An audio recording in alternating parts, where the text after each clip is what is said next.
Well, good evening. It's been a while since I've done one of these late night. I've got some thoughts kind of lives, and I thought, you know what? Tonight's a good night to do it. Why? Because no real reason. If you're here, let me know in the comments. Hopefully the comments are working tonight. We'll see if the internet cooperates tonight. But if you're here, let me know you're here. And just have some thoughts. Today is the first day in a week where I haven't had a ton going on. I had one kind of call today that turned into a couple of other conversations, but kind of just a day to kind of get recentered, and just had some thoughts and wanted to share them with you. If you're here, let me know. Rob Lott, I see you. Trinity, I see you on here. Comment if you're here. I'd love to know that you're here. I'd love to know just who's watching. And Ian, welcome. And Monday nights are normally my late night. At least every other week, it's when I host masterminds. And I'm about out of space in masterminds, guys. And when I close them this time, it'll be the last time you'll be able to ever get in a mastermind with just me. So yeah, if that's something you want to do, now's the time to pull the trigger on that. John Rogers, hey, what's up? Yeah, guys. For some reason, comments aren't working in Ecamm. I need to figure out why that is. I normally see your comments showing up in the program, but I've got old school technology. I've got the phone. Lets me know I just can't put your comments on the screen for some reason, but we'll figure that out. So guys, I kind of wanted to share a few things with you. I took the StrengthsFinder test last night, and I had not. A lot of my just clients and friends are sort of obsessed with this test. And just like anything, honestly, just to be completely honest with you, it was nice to take a break from the enneagram conversation, because it seems like I live in Nashville, Tennessee. And if you live in Nashville, you can't have a conversation with a human being without them telling you what their enneagram number is. And those of you that live in Nashville will be able to relate. But I took the StrengthsFinder test, and it was really interesting. So I took the test, and before I posted my results, I just asked people what they thought my strengths were. And spoiler alert, my people and the people who know me are going to be aware of what I'm really good at, probably way more than any test will ever be able to reveal. So, if there's anything that I learned, especially as a solid D student in school, is that tests don't necessarily reveal anything other than the fact that you're really good at memorizing information. When I take a test, I put a lot of thought into the process. And I found on StrengthsFinder, there was a lot of the categories that I was like, I don't agree with either one of these statements. I don't like either one of these statements. Normally, when I take a lot of the tests, I have really strong feelings, and I probably had the least amount of strong feelings to a lot of the content in the StrengthsFinder. And I know their test is adaptive, so it's constantly changing as it goes. But the 5 things that it said, that StrengthsFinder said about me, that my top 5 are strategic. Obviously, you can't. I take that as a great honor. One of my favorite SNL skits of all time was when Will Ferrell played the W and talked about strategery at SNL. I love that sketch, so I love strategy. Spent a lot of time doing strategy with people, so it's super interesting. And maybe because I've done like 10 strategy sessions in the last month with people, that it comes up that's one of my core things. Ideation, I knew that. I knew that was a huge part of what I do, is helping people move, helping people get to ideas. That's reassuring. Some of you may or may not know, but my buddy and former Disney Imagineer McNair Wilson and I are working on a book which is basically the field guide to ideas. Futuristic. Obviously, I got asked a lot of questions by StrengthsFinder about the future. And I'm definitely very passionate about not just the future, but about people that are creating the future, because a lot of us are stuck right now in this current reality that we're living, and I'm trying to be forward thinking and future thinking.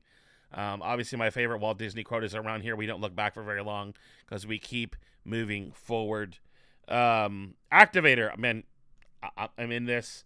I really haven't researched the last one, activate individualization, which says that I'm exceptionally talented, that I'm intrigued with the unique qualities of each person, which is a huge part of a lot of the work that I do, is finding what people's genius are and helping them really get that out there in the world. So that's really interesting.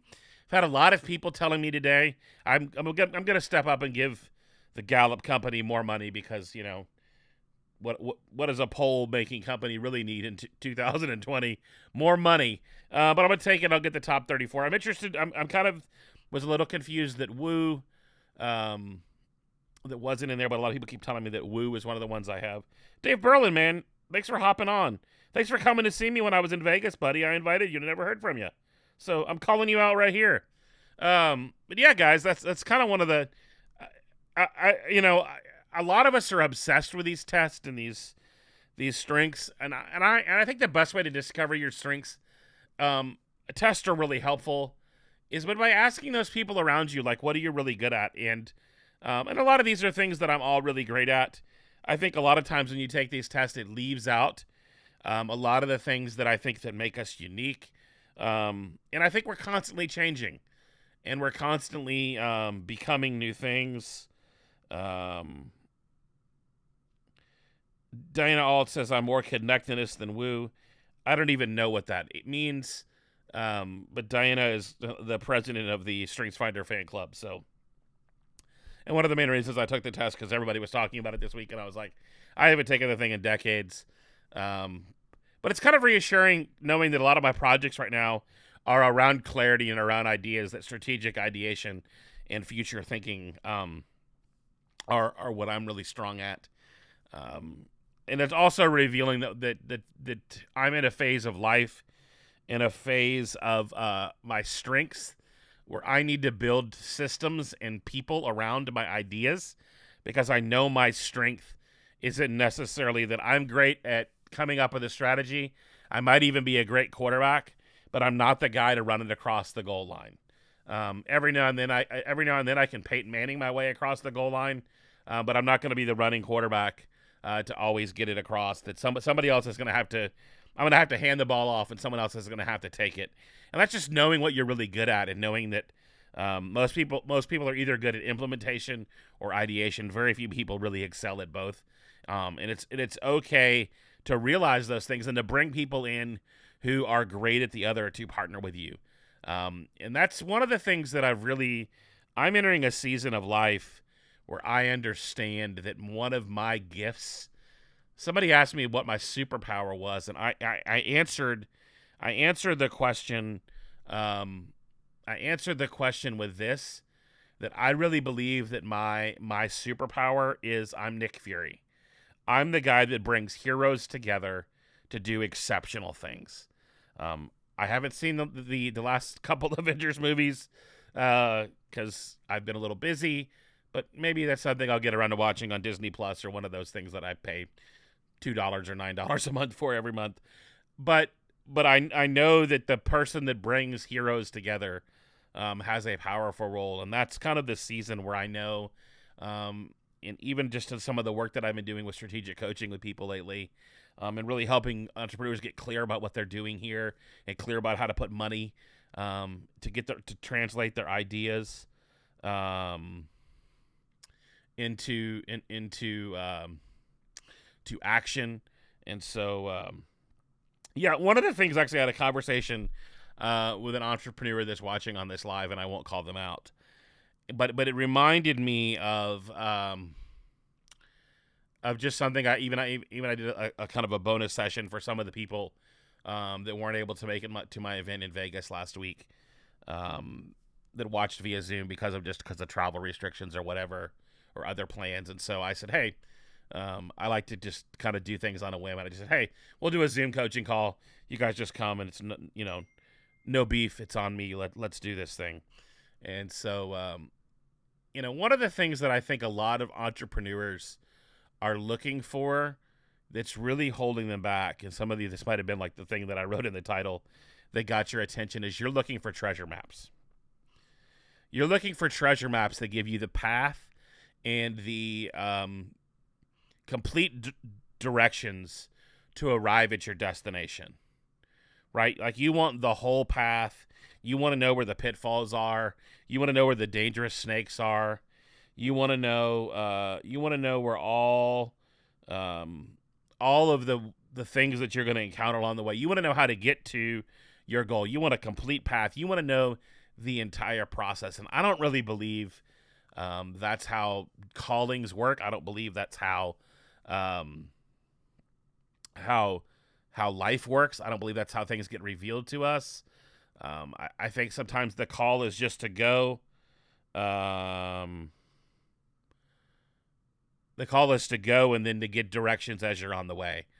But I remember the first time that someone gave me a gift, and I want you guys to really kind of chase this analogy with me, because I really feel like this will really provide some clarity around your dreams and your ideas and how to make them actually become real.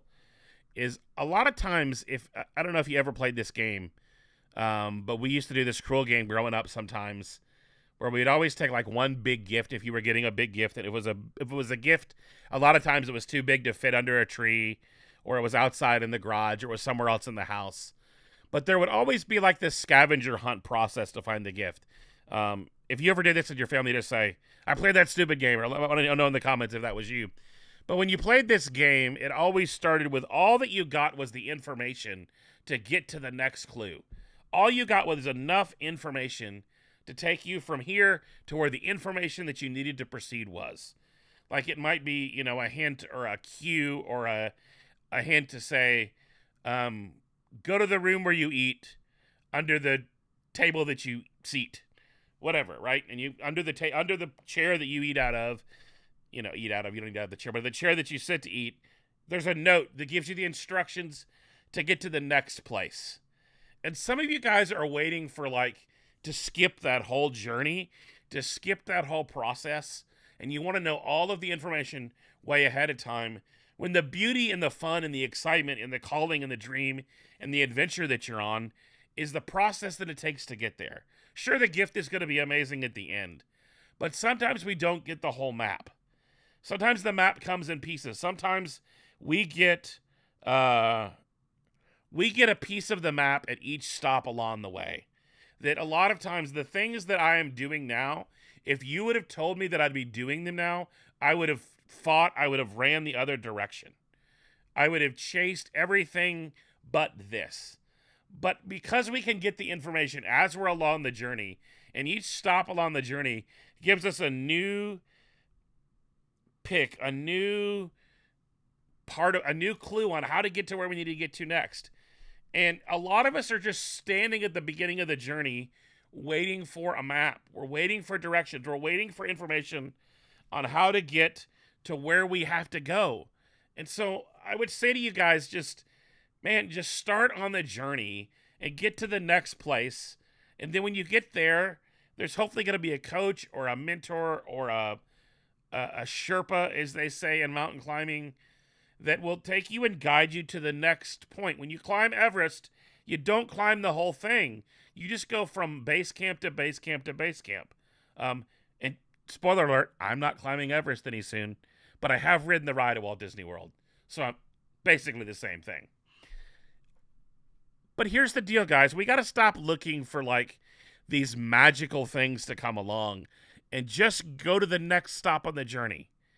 And then eventually when we get there, the prize will be so much better because we had to use our minds to get there. And we all keep looking for the golden ticket or the amazing unlocked truth that's going to get us there. And so, yeah, Dave, waiting for permission, that's the very first chapter in Making Elephants Fly. My new book that you can get at terryweaver.com. My new book, but I guess it's my current book. But man, we spend so much time waiting for permission and waiting for someone to tell us, that it's okay to go, and just go, and you'll figure it out along the way. And guys, it's like the games we used to play on the what's the stupid game where everybody gets dysentery. You know what I'm talking about. But you get it. You just along the journey. The journey is going to be full of all kinds of terrible things, right? But and there's going to be all kinds of great things. But that is the journey, and so stop waiting for a map and start heading in the direction you're supposed to go.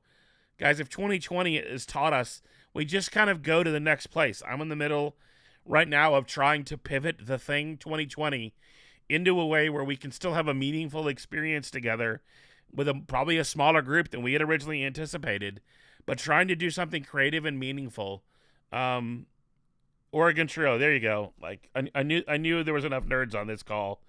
All of the nerds are Oregon Trail. All the nerds are like, I know the name.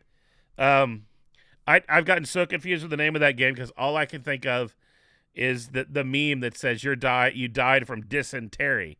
But guys, I just want to encourage you to stop waiting for the whole path ahead of you. And the path will be clear once you're on it. That's the thing about creativity. When someone says, man, I'm having a hard time creating new things and coming up with new ideas. Ideas find the work, those that are working. Ideas don't find people sitting in parking places. They find people in overdrive. They find people who are moving fast along the way. And so get out of park. I get it. 2020. It sucked. Spoiler alert, right? But now's the time to get out of park and start going to the next clue and not trying to be perfect. I'm in the middle of launching a couple of new things right now. And I know that there are things that aren't going to be perfect, but I know that if I don't launch them, I can't make them better. That there's a certain point where I've just got to pull the trigger and launch them. So guys, I hope these are fun for you guys. I like coming on every now and then, doing a late night. Anybody have any questions? I'll wait and do a Q&A. Anybody have a question about destinations and treasures and calling or maps or 80s computer games? Yeah. Diana liked ideas find those who are working. It's so true though. It's so true. It's like a lot of us are trying to make our kite fly standing still. And the way that you make the kite fly is you go out and you catch the wind. And that's what following our calling in life is like. You have to get out there and catch the wind. And you'll never catch the wind if you're just sitting there. It just doesn't happen. It happens when you go and you find the wind and you catch it. And then you let go into uncertainty. And if you're a chubby kid like me growing up, you kind of got to the end of that path and went, wow, I did it. Let's stand here and watch it fly for a second before it runs into a tree and knocks a bird out of the sky. Well, guys, thank you guys for tuning in. I hope this was helpful. It's fun to do these every now and then. Do me a favor tonight. If this was helpful to you, send a direct message to someone that needs encouragement in your circle. Take 2 minutes and just say, hey, man, I want to encourage you to chase your calling. I want to encourage you to go catch the wind. You've got an idea worth following. Go do it. Be an encourager tonight. That's what the world needs. The world's pretty noisy right now. We're kind of all being mean to each other. So let's choose to be the ones that encourage and push others towards why they're really here. Have a great night, guys.